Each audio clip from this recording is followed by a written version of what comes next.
nimankani waa weyn qowsaarada maantoo dhan age ka sheekeynaya siday yihiin migrationkii iyagu sharciga bixinay gabadh kasta oo social media caanka ah bal fiiriya waxa ku dhaxay waxa lagu hoos qoriyay habar baad islaam baad maxay baad islaamnimadan iyo habarnimadan isbalasin waa gifti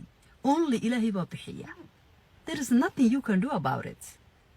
ma yareyn kartid qofka mana weyneyn kartid waxaan ilaahay baawar adiga ku siiyay ma aha gabadh kasta hablihii anagu markaan uga shaantima ahayn caloosha lagu siday ayaa maanta ahsan oo aakhiratiga